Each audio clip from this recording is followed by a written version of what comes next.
రాజకీయాల గురించి ప్రస్తావించడం అనేది చాలా సంవత్సరాల తర్వాత మళ్ళీ ఇదిగో ఇప్పుడే జరుగుతుంది.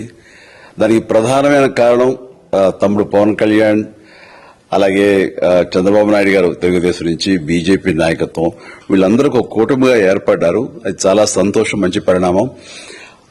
ఈ సందర్భంగా మరీ ముఖ్యంగా ఈ రోజున నేను ఇట్లాగా మాట్లాడడానికి ప్రధానమైన కారణం నా మిత్రుడు, చిరకాల మిత్రుడు సీఎం రమేష్, అట్లాగే పంచగల్ రమేష్ రాజకీయంగా అరంగేట్రం చేసింది నా బ్లెస్సింగ్స్ తోటి.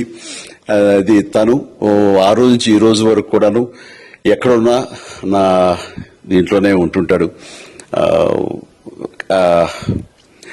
అలాంటి పంచగల్ రమేష్ అండ్ సీఎం రమేష్ గారు వీరు నాకు కావలసిన వాళ్ళు ఇద్దరు కూడాను అనకాపల్లి కాన్స్టిట్యున్సీలో ఎంపీ క్యాండిడేట్ గా, అలాగే పెందుర్తి ఎమ్మెల్యే క్యాండిడేట్ గా వీరు నిలబడటం అన్నది నాకు చాలా సంతోషంగా ఉంది. ఎందుకంటే ఇద్దరు చాలా మంచి వాళ్లే కాకుండా సమర్థవంతులు.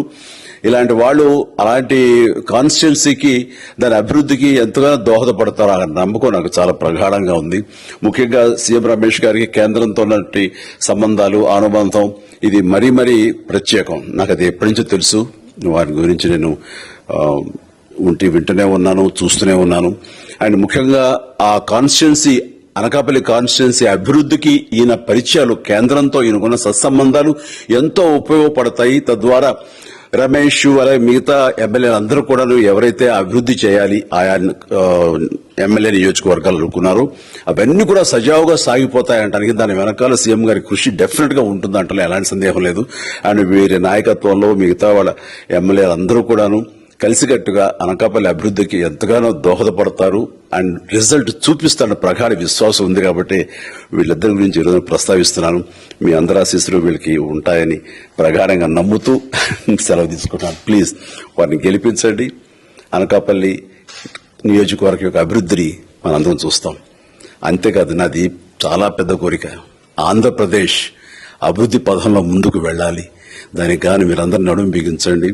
మీరందరూ కూడాను ఇలాంటి వారికి ఓటు వేసి మీరు గెలిపించి అన్ని రకాలుగాను మీ యొక్క ఆశీస్సులు వీళ్ళకు ఉన్నాయి అన్న భావాన్ని మా అందరికీ, ఆ నమ్మకాన్ని మాకు కలిగించండి. జై హింద్. ఇందులో మాకు కావాల్సిన